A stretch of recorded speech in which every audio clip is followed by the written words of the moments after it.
Сайн байна уу? Батайсгалан дарагтай цаг авсан. Ороод уулзах боллоо гэж.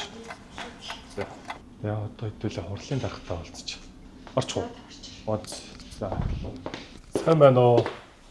За цаг гаргаад үлээж авч байгаад баярлалаа. Бид нэг юм очиртай яваа. Нийслэл орон нутгийн сонгуул болж байгаа. Иргэд олонгод бас нөгөө төлөөлөгчөө сонгодог яг энэ цаг үед ирчээд байгаа. Би ч гэсэн одоо хаа уулын 19 дэх хорооны иргэн. Тэгээд одоо төлөөлөгчд маань 4 жил сонгогдоод яг сонгогдсон тойрог дүүрэгтэй юу хийдэг юм бэ те ингээл зургатаар харахлаар л ингээл нэг л их хуралцсан л хүмүүс байгаад байдаг штэ.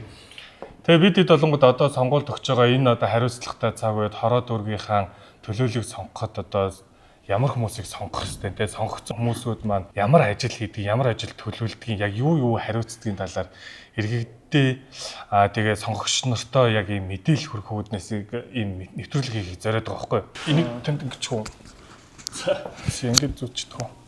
Тэгээ ер нь та бүгдийг яг ийм чухал үед иргэдтэй илүү их нээлттэй байх, мэдээлэл түгээх, мэдээлэл хүргэх ийм одоо зорилго агуулж байгаа нь бол манай байгууллагын хувьд бол адилхан зорилготой. За. Тийм ягаад тэгэхээр яг засаглалын бүх одоо эрх мэдэл нөгөө иргэдийн одоо мэдэлд байх ёстой гэдэг энэ үндсэн зарчим нь гагцгүй нөгөө төлөөллийн байгууллагаараа дамжуулж ягаад тэгэхээр бүгдээрээ нэгэн зэрэг оролцох бололцоогүй учраас яг энэ үндсэн зарчим нь бол үндсэн хөлтэйгж туссан байдаг. Хамгийн гол бас нэг зарчим бол нөгөө сонгож байгуулсан төлөөллийн байгууллага гэдэг. Тэгэхээр яг өнөөдөр магадгүй бас бүгд нөгөө сонгуулийн өмнөх энэ ямар сонгуул болох гэж байгаа юм бэ гэдэг ойлголт. Айгуу чухал хэрэгцээтэй болчиход байна тий. Би бол та бүхэндээ бол илүү их нээлттэй л гэж одоо хэлмээр байна. За баярлалаа. Тэгвэл бид танд ажилт чинь нэг саад болохгүйгээр ерөөхдөө яг хөндлөнгийн зүгээс хараад асуух зүйлээ асуугаад тодруулаад ингээ явъя гэж бодож байна. Өнөөдөр яг зөвлөлийн хурал хуралдаж таарж байгаа. За нийслэлийн иргэдийн төлөөлөгчдийн хурлын зөвлөлийн ээлжид хуралдаанаа эхэлцгээе. Таны хувьд бол одоо жишээ нь нийслэлийн 45 төлөөлөгчийг одоо даргалдаг ангийн дарга штэ. Тий одоо бид хэдэл нэг ангийн даргал гэж ярьчихвал нэг илүү ойлгомжтой. Одоо жишээ нь Баян зүрх, Сонгой хайрхан тий Чингэлтэй налаах гэл ингээл бүх дүүргийн төлөөлөгч нарын асуудлуудыг энд одоо ингээд өөр өөрсдөө ороод дүүргийнхаа асуудлуудыг хилцчихэд.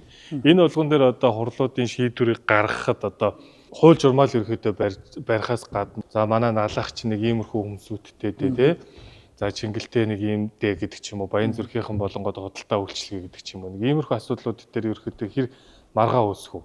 Улаанбаатар хотын нийт нутаг дэвсгэр дээр байгаа ахуй амьдралтай холбоотой ингээд өдөр тутмын амьдралтай холбоотой асуудлыг шийддэг учраас яг тэр өдөр тутмын асуудал орж ирж байгаа шүү дээ. Хамгийн том асуудал чи юу вэ гэдэг ингээд эхлээд томоосоо ярьж шүү дээ.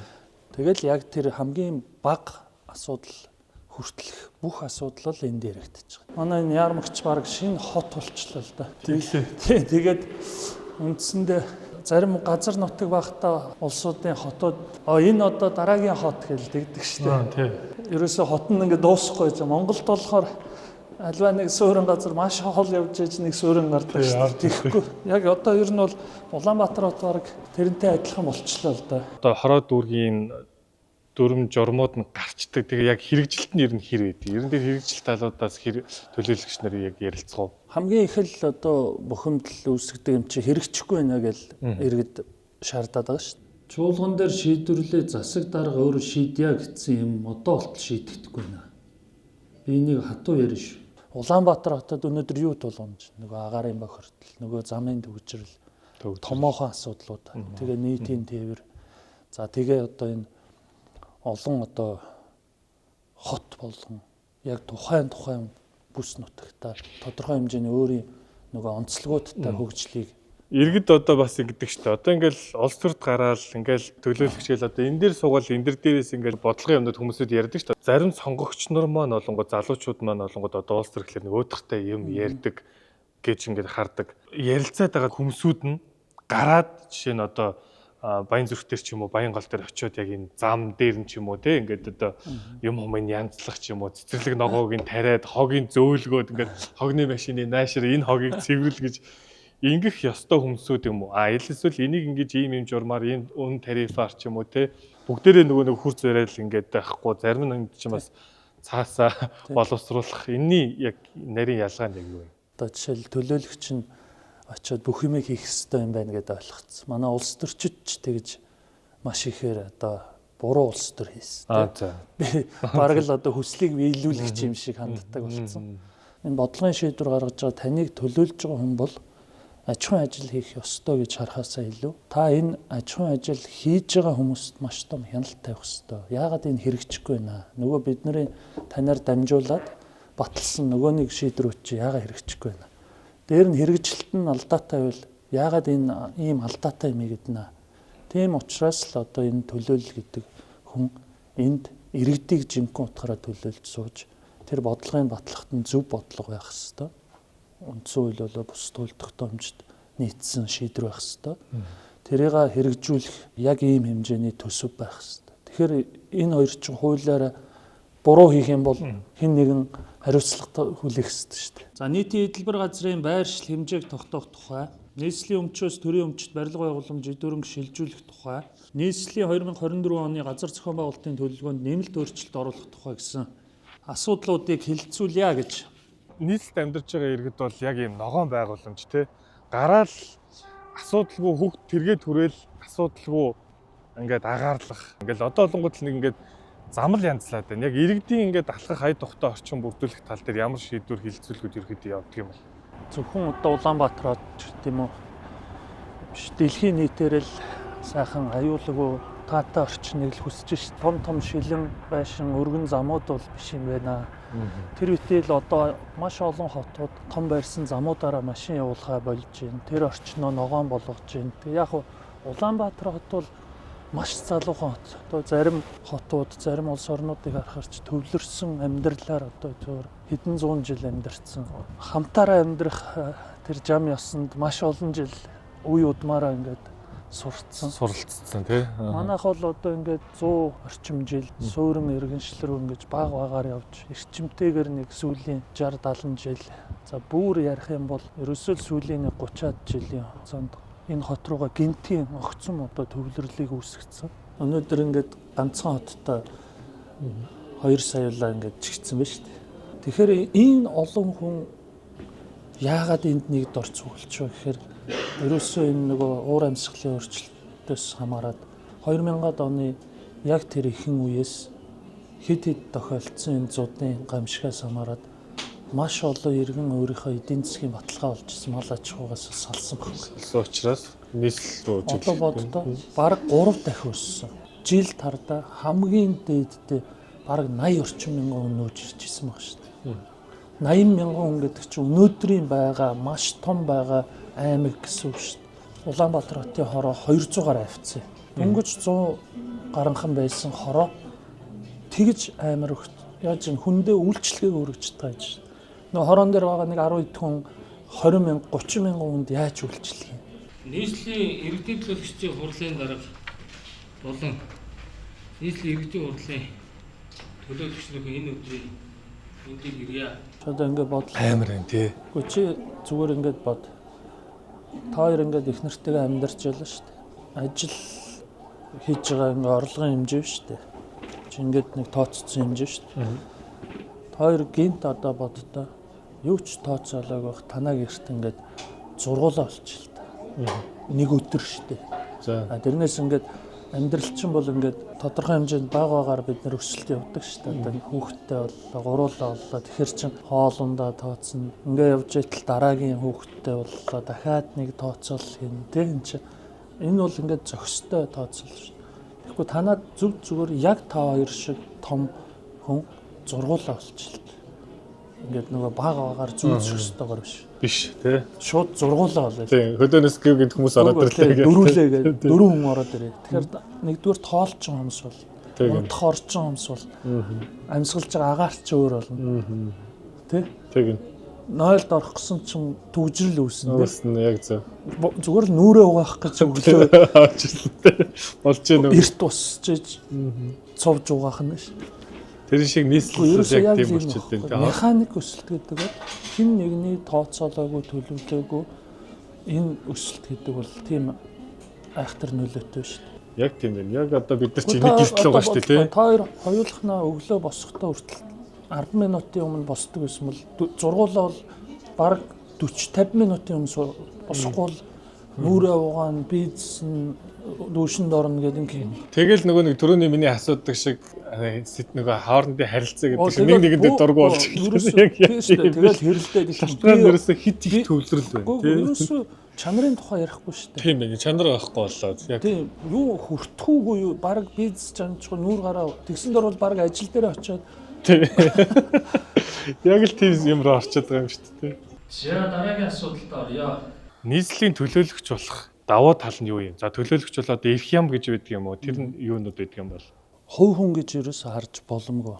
Маш том асуудал бол энэ тодорхой энэ засаг төрийн эрх мэдлийг хэрэгжүүлэхийн тулд бодлогын өрсөлдөөнд оролцож байгаа намын бодлогыг л нэгдүгээрт өнөөдөр хэрэгжүүлж байгаа шүү дээ. Дэлхий дээр одоо өөр сайн одоо бүтцийг олоогүй тийм гаргалгааг олоогүй. Тэгэхээр энэ талаас нь харах хэрэгтэй. Тэрнээс зөвхөн одоо Бат Баясгалан гэдэг хувь хүн нэг төлөөлөгч болох гээд өнөөдөр яваагүй шүү дээ.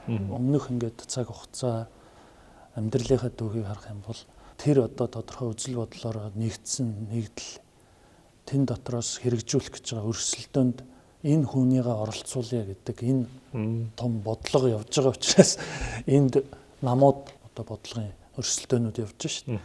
Тэгэхээр энэ одоо шин сэргэлтийн бодлогыг хэрэгжүүлэхийн тулд орон нутагт энэ хүн ажиллахын маа. Тэгэхээр энэ бага бид нэр төлөөлөн өрсөлдүүлж байна.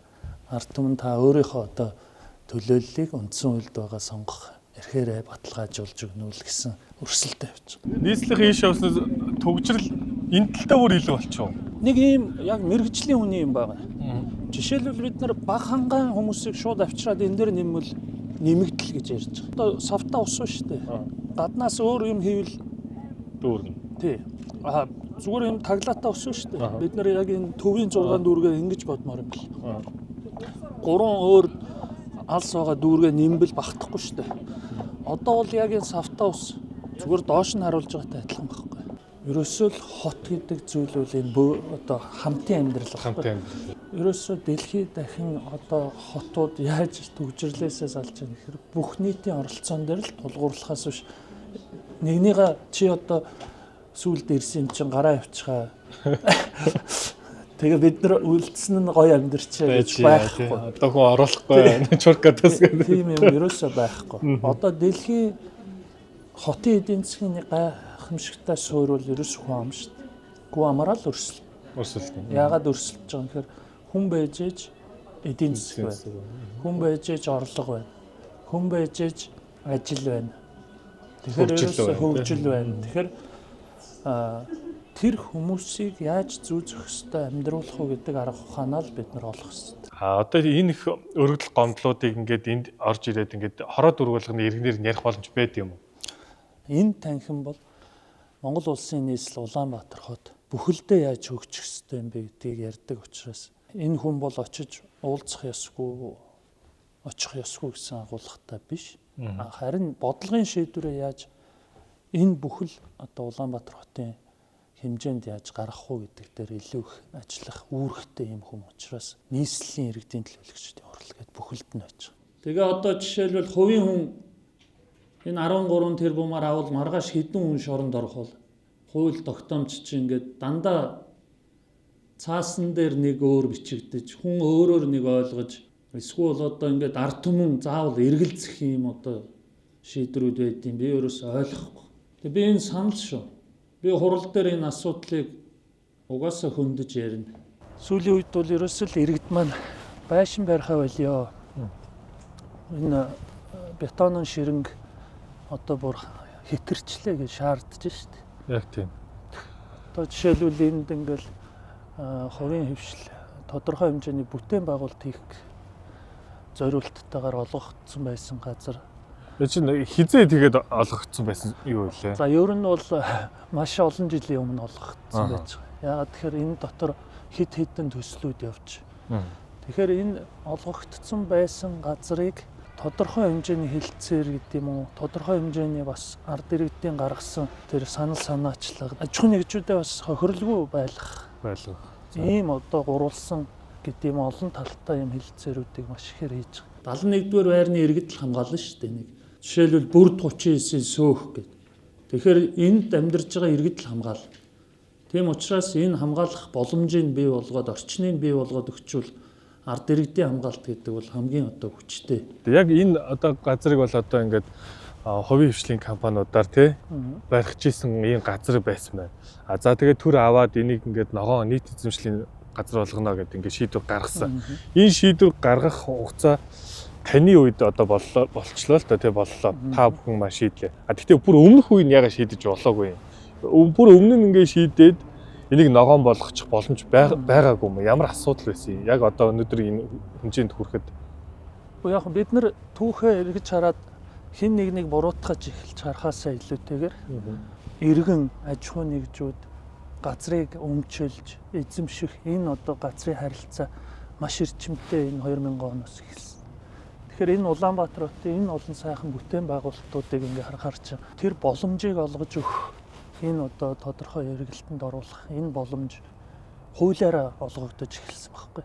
за. Тэгээд яг энэ юу гэдэг эдийн засгийн яг зах зээлийн шилжилтийн үеийн бас алдаанууд бол үгүйсэх харахгүй. Угаасаа л одоо бид нар алдаагаа засч зарим явж штт.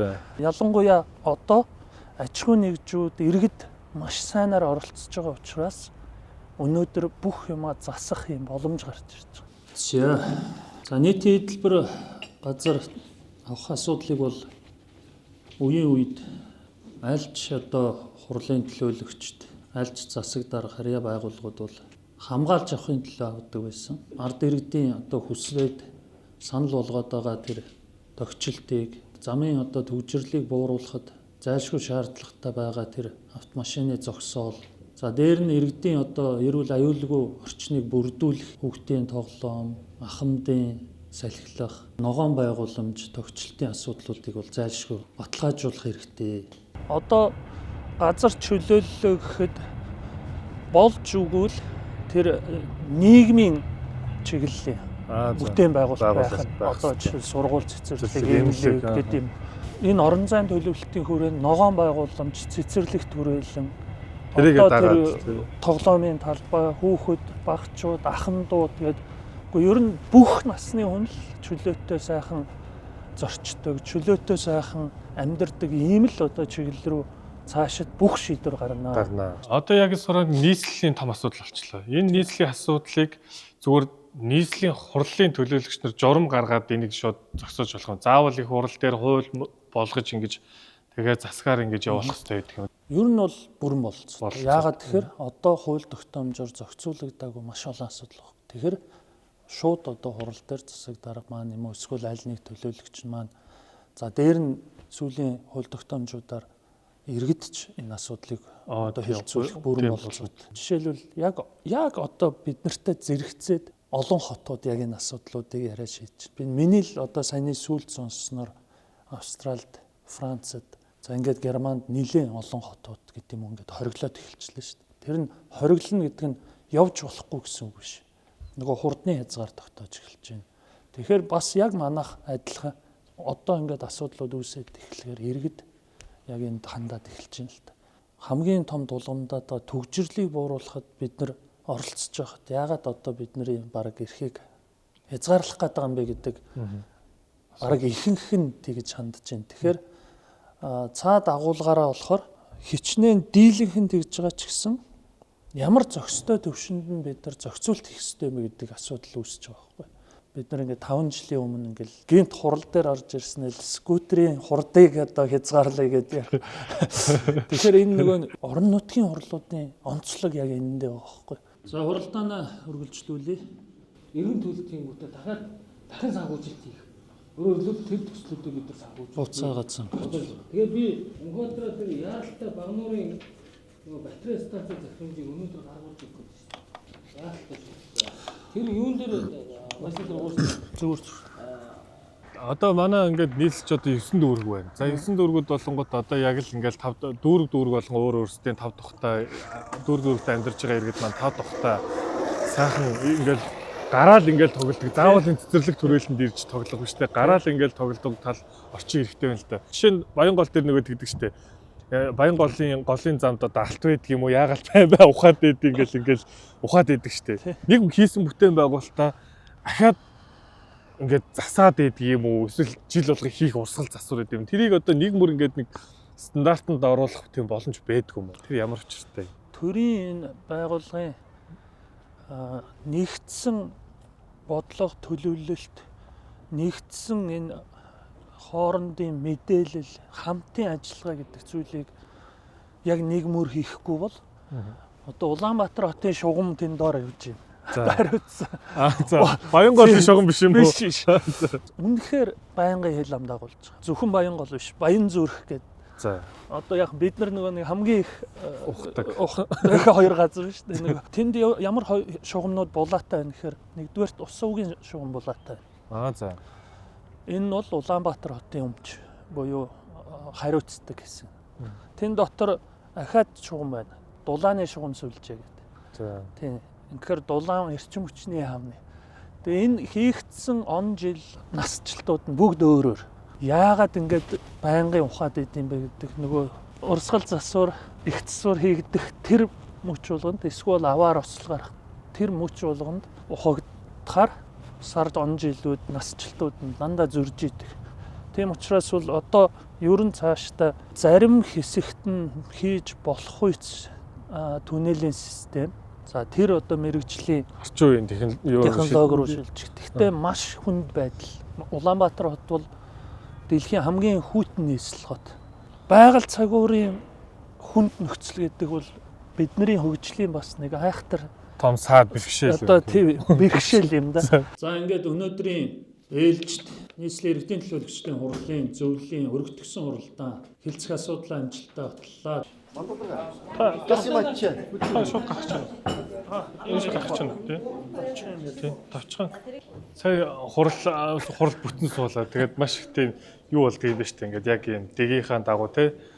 Одоо төлөөлөгч нартайгаа яг хилцэх асуудлын яг дэс дараалалаараа яг ном журмынхаа дагуу явлаа. Одоо яг ингээл хурлаа баг 2 цаг 3 цаг оролцсон байна шүү дээ. Яг сууссан чинь 3 цаг дотор хичнээн асуудал хилцээд байгаа юм би тий. За нийтдээ бол яг энэ дотроо задарч байгаа. Зүгээр ингээд яг гол агуулгыг харах юм бол 20 гаруй асуудал. 20 гаруй асуудал. тий. Дотроо задрахаар бараг над чинь 30 гаруй асуудал болчих. Тийм байна. Тэгээд энэ асуудлууд маань одоо ингээд за ийм шийдвэр гаргая. За ингээд тийгээл ингээд үүрэг болоо. За энэ асуудал чи яг хуультай нийцэж байгаа юм уу гэл ингээд олон асуудлууд яригдлаа штэ. Тэгэхэд одоо яг сүүлийн энэ одоо он гарсаар 24 онд ч юм уу тий яг ингээд яг иргэдээс ирсэн гомдол санал шийдэгдээд одоо яг явж байгаа томоохон ажлуудтай дуртах боломжтой юм. Одоо жишээлбэл яг энэ дотор жишээлбэл бүр ингээд энийг хилцснэ гэж ороогүй ч гэсэн яг хотын амьдрал бол өдөр болгон шинэ юм гарч шүү дээ. Дүнгийн сая одоо хотын даргаыг байж байхад ерөнхий менежерийг байж байхад жишээлбэл их баяр төлөөлөгч ч юм уу. Гэхдээ ингээд намайг сууж явах хүртэл өдөр шөнө ингээд гомдол яриад байна. Гомдол тэр сургууль дээр тий. Сургууль байна. Нөгөө магистрал шугам, нөгөө 10 дугаар 10 дугаар орлын шугам гэдэг. Энэ одоо жишээлбэл Улаанбаатар хотын асуудал дангаараа биш байхгүй. Эрчим хүчний яам, дулаан түгээх асуудал байдаг. Тэгээ жишээлбэл бид нар зөвхөн энэ асуудлаа хэлцээ гэдээ хаяхгүй шүү дээ. Хотын дарга сая маш богино хугацаанд шууд тэр дорн шийдээд ерөөсө бүгдээрээ хамт очиж зогсож байгаа нөгөө нэгдүгээр оролттой холбоохаас гүүрийг яаж бас газар дээр нь шийдэж байгаа. Жишээл өдөр шөнө 24 цагийн камер тавьж байгаа. Тавьяа гэсэн. Тэрнтэй адилхан яг дөрөндөө яг асуугаадсэн шүү дээ. Нөгөө энэ хүн очиж тэр хүр зорж байгаа хийх ёстой юм уу гэхээр тэгэхээр биш байгаа. Яг иргэдийн төлөөлөл واخхой. Тэнгүүд яг одоо жишээлбэл сая тэр магистрат шугамыг мэрэгжлийн одоо байгууллагуудын хяналтын дагуу нийслэлийн хөрөнгө оруулалтын газрыг жишээлбэл шууд хамт байж байгаа хяналт тавья гэж байгаа. Хот гэдэг бол ерөөс хүн төрхөөс ахуулаад бурхан болох хүртэлх бүх юм амарч байгаа. Хотын ажил гэдэг бол энэ миний хошима гэд хойш нь тавих ямар ч боломжгүй. Иргэн хандж байгаа шүү дээ. Баян хандж байгаа. Ерөөсөө л өнөөдөр ингээл зөвлөлийн хурал дээр бүх асуудлуудаа л ярьж байгаа. Бид нэр ингээд хамгийн одоо хайртай хүүхдийн парк доторх 10.2 га газрыг ерөөсөө парк болгоё гэж иргэдийн хурал шийдээд тэрэнд нь одоо оюутлахаа буюу бидний хамгийн том одоо баялагын тодорхой хэсгийг ашиглаж Монгол улсын одоо энэ эдийн засагт том ард түмэнд том хувь нэмэр оруулж татвар төлөгч байгууллага маань энэ баялагынхаа тодорхой одоо хэсгийг нийгмийн хариуцлагын хувьд ерөөсөө энд оруулъя өнөөдрийн нийгмийн хариуцлага ямар байсан бэ гэхээр ард түмэн ерөөсөө энэ сайхан таатай орчныг бий болгож өгөөч гэдэг санал асуулга хамгийн өндөрт. Тэгээд хотын дарга иргэдийн төлөөлөгчдийн хуралдаа ерөөсөө маш том бүтээн байгуулалт болгож ард иргэдтэй энэ бүтээн байгуулалтын санал санаачлагыг оруулж ирж байгаа юм. Тэгэхээр иргэдийн төлөөлөгчдийн хурал дээр энэ Улаанбаатар паркийг байгуулах энэ одоо шийдвэр гарч нийгмээс баялагаас Монгол улсаас олж байгаа ашиг орлогоо буцаагаад ард түмэнд нь бас зарцуулж болдгийг дээр нь иргэдийн оролцоотойгоор энийг шийдэж болдгийг харуулж байгаа. Тэрийг анзаарч байхад яг энэ хурал дээр одоо яг тухайн асуудлууд дээрх яг ирэмб дараа дээрээс нь яг холбогдох хүмүүсүүд дээр яг асуудлуудыг ингэж удирдаад яг гарц гаргалгыг гарах бүх бодлогын асуултуудыг бас тавьдаг юм шиг яг сэтгүүлч гэдэг шиг те ихэд давхар шийдвэрүүдээ гаргаж ямар ч арга байхгүй. Одоо жишээлбэл энэ миний асуудал яаман тамаатай юм гэж хаях юм бол тэндхийн хохирох гэхээр иргэн л орхих. Тэгэхээр ерөөсөө төлөөлөгч гэдэг бол яг нэг үйл гэхэд холбогчл байхаас өөр арга. Энэ хүн маань гардан гүйцэтгэж байгаа юм байна. Энэ хүнтэй холбох юм бол үндсэн шийдвэр гарах юм байна гэдэг ингэж л холбохоос өөр аргагүй. Хотын дарга ганцаараа шүү дээ. Дээр нь маш олон мэрэгжлийн байгууллагууд байна. Тэгэхээр энэн дээр нь ч гэсэн дэм болж уялдаа болох хэрэгтэй. Төлөөлөгч гэдэг. Би хамтаараа шийдэж миний эцсийн шийдэл бол сүүлд нь гард юм а гэж ерөөсөө болохгүй. Тэр гарсан шийдвэрийн араас явах л одоо үүрэгтэй учраас одоо ингээл сая төлөөлөгч нарын ирсэн маш олон саналууд байна шүү дээ. Тэр зүгээр төлөөлөгч санаачлаад гаргаад байгаа биш шүү дээ.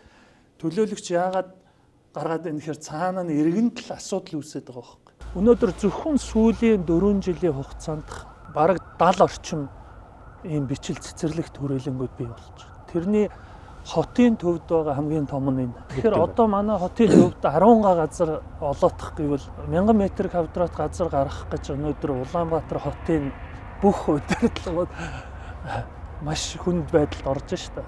Тэгэхээр энэ бүтээн байгуулалтыг бий болгоход ерөөсөө иргэд аж ахуйн нэгжүүдийн хамтын оролцоо, хамтын шийдвэр бол маш чухал байна. Тэгээ өнөөдөр хилцсэн асуудлуудыг ээлж турлаараа хилцүүлээд ингээд хуралдаанаараа явъя гэж тэгж байна. Одоо ингээд 2 цаг болчлоо. Таны ажил одоо дууссан гэсэн үг үү? Одоо яа гэсэн үг? Би энэ зөвлөлийн хуралдаанаас гарсан шийдвэрийг хэрэгжүүлэх ёстой шүү дээ. За. Юу гэхээр би хаймар ганцхан даргаллаа дуусгачихгүй. Шийдвэр гаргана. За. Хуралдаан зарлана. За. Тэгэхээр сая зөвлөлийн хуралдаан дээр би зөвлөлийн гишүүдтэйгээ үндсэндээ зөвлөж товоо тогтоож шүү дээ. Нийгэмд ингээд ажлын байр ажилгууд л одоо маш их болчлоо шүү дээ. Ажиллах хүчгүй болчиход байна гэдэг. Та нийслэлээр одоо яг ийм том бодлогын асуудлууд хэрэгжүүлдэг газар яг ийм гадаад дотоодоос одоо сурсан залуучууд яг ирж энд ажиллаж доктортой ажиллах боломж нь байд юм уу, ажилддаг юм уу? Хөгжил буураа гэдэг ч ерөөсөө ажлын байргүй эдийн засгийн хэрэгэлт нь аягүй сул болчиход зөвхөн одоо юу гэдэг уул уурхай түшиглээд тийм. Одоо сүүлийн үед хотод ялангуяа бүтээн байгуулалтын ажилд оролцох сонирхол энэ төр аягүй буурчиход байгаа хэрэг. Улаанбаатар хот ч өөрөө уг нь дэлхий дээр маш том онцлогтой хот шүү дээ. Нэгдүгürt маш том газар нутагтай мөртлөө цөөхөн амтай. Тэгсэн мөртлөө ганцхан хотод хүн амынхаа 50% амьдарч идэг. Тэр 50% амьдарч байгаа нийт иргэдийнх нь 70 гаруй хувь нь 40 хүртэлх насны хог. Ийм хот маш цөөхөн шүү дээ. Залуу тийм. Маш цөөхөн. Одоо тэр чигтээ ажил хөдөлмөр буцалж ирсэн тийм. Жинхэнэ тэгж явах хэвээр хот байхгүй. За гадны улсуудад ингээд явж байхад замаа засах та. Дээрээс нь одоо яг ийм шугам хоолой ажил хийхдээ ч юм уу яг ингээд стандарт байгаа шүү дээ. Тэнд ингээд нэг хүм за машин ийшээ яваарай. Энд нэг гурвалжин тавьчихсан. За яг ийм нэг стандартаар ажиллаад нь шүү дээ. А манай дээр сошиал дээр харахаар тэнд нэг нөхөр ингээд уцаараа ингэсэн хүрз ингээд тэгээд нэг нь тамхи татчихсан ч юм уу те. Нэг ийм стандарт мөрдүүлдэггүй байдал ингээд харагдаад байхгүй ингээд нийтийн ажил хийж иж. Тэгээ ингээ энэ дэр ингээ төр иргэний хооронд маргаан хувийн хвшлийн маргаанууд үсээд идэг. Хаана юм байгаа. Айлч төвшөнд хариуцлага байх хэрэгтэй шүү дээ. Тэнд хөдөлмөрийн аюулгүй байдал, иргэдийн аюулгүй байдал, тэр гүйцэтгэж байгаа байгууллагын аюулгүй байдал. Би одоо зүгээр жишээ ярихад л яг саяны таны хэлж байгаа байхгүй. Гүйцэтгэж байгаа бүр тэр гүйцэтгэлээс ч өмнө өчнөө хяналт байгаа шүү дээ. Тий. Одоо автор байна тий. Зургийн зурж байгаа автор. Тэгээ энэ төсөвт чинь батлагдж байгаа авторын хяналт байна. Одоо зураг төсвийг хийсэн хүний дараа нь гүйцэтгэлийн хяналт тавина.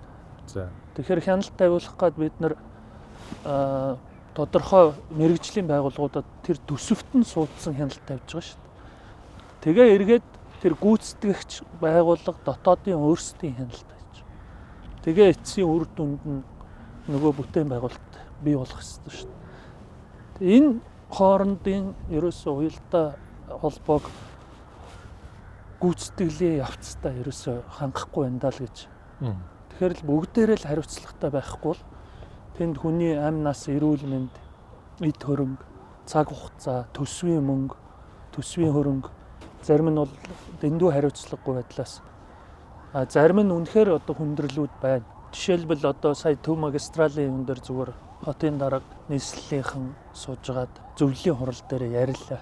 Тэгэхээр одоо яг захиалж үйлдвэрлүүлдэг юм байна. Тухайн одоо шугам сүлжээг хамгийн түгээмэл байдаг нөгөө жижиг диаметртэй хоолойнуудтай адилхан байдгүй юм байна. Тэгтэл бид нар энэ бүгдийг хийнэ л гэж одоо оны өмнө улсын төсөвт батлагдаад хэрэгжүүлж байгаа бол энэ болгоныг маш богино хугацаанд хийж болдог энэ орчин нөхцөлийг бүрдүүлмээр байна. Энэ ч бол иргэдийн төлөөллийн нөгөө хүмүүсүүд ирсэн. Тэгтээ давхар энгийн иргэд ирээд яг энэ саяных шиг хилцэж байгаа асуудал дээр хурал дээр сууж болох уу? Тэгээ өөртөө хамааралтай асуудал дээр бол чөлөөтэй шүү дээ. Зүгээр сонгоо арихны чиргэн бай альж хороод. Гэхдээ бүх юм дэг журамтай. Манай дэг дээр баталсан дэг дээр бол иргэд оролцохтой хүсэлтэд ирүүлнэ. Тэгээ оролцсон гэсэн. Нээлттэй гэдэг юм ба шүү дээ энэ хорлол. Тэгэхээр одоо жишээл манай гэрт ч гэсэн хүн орох эсвэл би хэн нэгнийг эрт орох чинь тодорхой асуудал. Тэгэхээр би ийм иргэн оролцож байгаа гэдэг мэдээллийн хүсэлтэд тавиал оролцох хэрэгтэй. Чуулганы танхим дээр ч гэсэн бас иргэд хүсэлтээ өгөө суух боломжтой байдаг. Дээр иргэдийг суух юм болцоотой. Иргэд шаардаад шүү дээ. Та нар ингээд яагаад төсөв мөнгө чинь ингээд байж хат ерөөс цаг хугацаанд хийж багтдаггүй юм байна. Багтдаггүй юм бэ харин тийм. Тэгээ энэ жил бол маш том өөрчлөлт явагдлаа шүү дээ. Бид нар ингээд нийслэлийн эрх зүйн байдлын хуулиа өөрчлүүлээд тэрний дараагаар үндсэндээ 60 гаруй хууль батлагдлаа. Энэ дотор одоо та нар өнөөдөр харж байгаа бараг өглөө болгон шинэ зам нээж дээ. Улаанбаатар хотод байгаа 1200 гаруй километр хороол доторх замуудаас бусад за дээр нь 4 том замаас бусад бүх замуудыг энэ жил хучлаа. Тэгээ энэ бас яагаад энэ би энийг онцолж байгаа юм гэхээр өнөөдөр Улаанбаатар хотын тодорхой асуудлуудыг бие дааж шийдэх ийм зохицуулалт хэрэгжлээ. Сая бид нар бонд гаргалаа түүхэндээ анхудаа. Тэгэхээр энэ хууль тогтоомжийн дэмжлэг гэдэг бол ийм одоо хэрэгтэй юм а гэдгийг сая бол бид нар энэ зунжин Улаанбаатарчууд мэдэрлээ шүү дээ. Хотын энэ бие даан хөгжих юм бололцоог олгоно гэдэг бол улсын нуруунд дээрээс ийм одоо том хэмжээний ачааг авч шүү дээ. 50% амьдарч байгаа Улаанбаатар. Өнөөдөр манай хилцэж байгаа төсөв гэхэд 380 их 80 давцсан явж байна. Яах ч аргагүй эдийн засаг нь 70 гаруй хувь энд эргэлдэж байна тийм ээ. Бүх одоо ихтэй сургуулиуд төвлөрсөн байна. Тэгэхээр хот өдөөгийн хөгжлийн хамгийн том гол зорилго бол ерөөсөө тэр шүү дээ. Нэг мөр бүгдээрээ хөгжих ёстой. Дээр нь хит төвлөрлийг одоо задлах ёстой.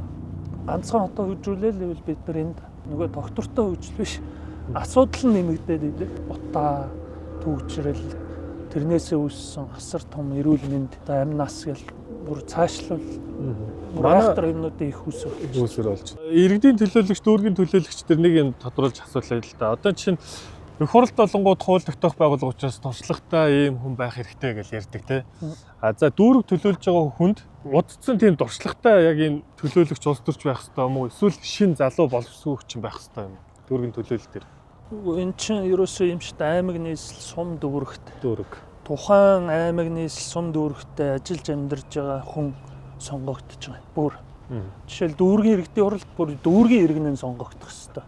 Яагаад вэ гэдэг тэр тухайн орон нутгийнхаа амьдралыг хамгийн сайн мэддэг хүн тэгээ ажил мэргэжил боловсрол бусд юмнаас ялгараад ард иргэдээсээ сонгогдсон хүн л тэр ажлыг хийж байгаа байхгүй. За би нэг хэдийн юм тодруулъя. Яагаад 75 дугаар цэцэрлэгийн хуучин барилгыг нурааж байгаа юм бэ? Олон нийтэд зөв мэдээлэл хүргэхгүй бол буруу ойлгогдох юм зүгээр шууд нураачж байгаа юм шиг тийм ээ. Энэ тодтолыг заавал хий. Дүүргийн төлөөлөгч болоод дүүргийн төлөөлөгч ер нь ажлын байрыг бий болгох боломж байдаг юм. Орлоготой олё гэж ярьцгаадаг шүү дээ. Орлого олох гэж байгаа тэр шийдвэр болгоны цаана ажлын байр. Одоо саяхан гарч ирсэн нөгөө нэг олон тусгай зөвшөөрлийг цуцлаад Тэгсэн. одоо гудамжиндаа ч гэсэн жоохон ч гэсэн юмаа зараад Хоолны газар жирийн иргэдээс гадна аялал жуулчлалт ч гэсэн хэрэгтэй юмаа гэдэг фуд, стрит фуд гэж ярьдаг шүү. Энэ хүн гараад орлого олж байгаа ч гэсэн цаана одоо магадгүй хуушуурэлэх хэтэл цаана ажлын байр бий болж шүү. Урилын авж гин, тосын авж гин, одоо махын авж гин. Тэгэхээр цаана бас ажлын байр байгаа байхгүй. Тэгэхээр ерөөсөө энэ эдийн засгийн эргэлт бол нэг зүйлийг бий болгох нь өөрөө цаана дандаа олон зүйлийн үргэлжлэл эргэлт байх ёстой гэж л одоо үзэж байгаа шүү дээ. Дүүргийн төлөөлөгчийн гаргаж байгаа шийдвэр өөрөө ажлын байр гэж ойлгох хэрэгтэй. гаргаж байгаа шийдвэр. Зам байгуулъя гэдэг дүүргийн төсвөр ярьж тэр чи өөрөө цаана дандаа ажлын байр. 17 байршил хэмжээг нь хэлээд өгч. За дээр нь хэдэн гараж буулгачихж байгаа. Наа талбай дээр чинь биш. Тэгээд дараа нь буулгасан нийтийн хөтөлбөрт авсан газар дээр юу төлөвлөж байгаа юм бэ гэж. За одоо ингээл хот бол угаасаа тэртээ тэргүй ингээл мөнхийн юм урсгал одоо нэг хүн байгаа цагт нийгмийн асуудлууд байгаа. Нийгмийн асуудлуудыг ингээд бид бүхэн араас нь хөөгөл одоо ажиллахаас өөр аргагүй болчиход байна л да. Маань урд төлөвлөх одоо боломж их хэцүү болчиход байна. Хот маань хизээ сайхан болох вэ? Бидний бүтээн байгуулсан Улаанбаатар хот бол дэлхийд хамгийн сүүлд үлдсэн нүүдэлчтэй бүтээн байгуулсан хот байхгүй. Тэгэхээр бүгдээрээ энэ хотоо гоё болгохын төлөө оролцож байгаа. Иргэн та энд гаргаж байгаа санал санаачлаг хүртэл хамгийн том одоо оролцсон байхгүй. Өнөөдөр гадаа нь хууль зөрчөөд газар ухаж байгаа бол бид нэр өөрсдөө гараад оролцдог байх хэрэгтэй. Одоо ард иргэдийн оролцоо, ард иргэдийн хяналт гэдэг бол хамгийн хүчтэй болчихлоо шүү дээ. Би ялангуяа энэ хэвлэл мэдээл олон нийт дээр нь энэ сошиал ард иргэдийн өөрсдөө тэрэндээ хандж байгаа хандлага гэдэг бол би бол хамгийн том хяналт. Тэнд ямар нэгэн ганц дарга хяналт тавихаас илүүтэйгээр байцаагч хяналт тавихаас илүүтэйгээр хамтраад хамгийн хүчтэй хяналт тавьж байгаа. Дээр нь нөгөө шийдвэр гаргаж байгаа хүний хүртэл буруу шийдвэр гаргахад дорн цуцлуулж чаддаг болцсон ба шүү дээ. Тэр 6 дугаар хорондох юм Баянгол дүүргийн би захирамжгаараа шийднэ гэд амаараа ямар нэгэн санал хураалтгүй ингээд шийдэе гэсэн юм одоо болтол тагч. Албан ёсоор надад танилцуулга хөргүүлээрэ. Хэн нэгнийг хурал дээр одоо хуурдаг ажил бол байхгүй шүү. Нар түмний сонголтыг та нар ийм байдлаар үнэлж байгаа бол мэдрүүлээд өгч болно шүү дээ. Ерөөсөө дэлхийн нийтийн иргэдийн оролцооны хамгийн том асуудал шүү дээ. Хяналт шүү дээ. Өмнө нь ярьдаг л бас гадаад руу гарахаараа жигтэйхэн соёлтой болчихвол монголынхаа хэлийг ороод ирэхээр одоо тэгэл хяналт тавьдаг болцсон. Бид нар биенийгээ шаарддаг болцсон. Өнөөдөр яг дэлхийн нийтдээ хөл зэрэг залхаж чадчих шүү дээ. Залуучууд ард иргэд. Тэгэхээр энэ оролцоогоо улам хяналттай, улам оролцоотой. Тэгээд ерөөсөө тэр хууль тогтоомж стандарт норм дүрмээ хэрэгжүүлдэг байх юм бол ингээд одоо өөр бид нар юу шаардах юм бэ тийм ээ.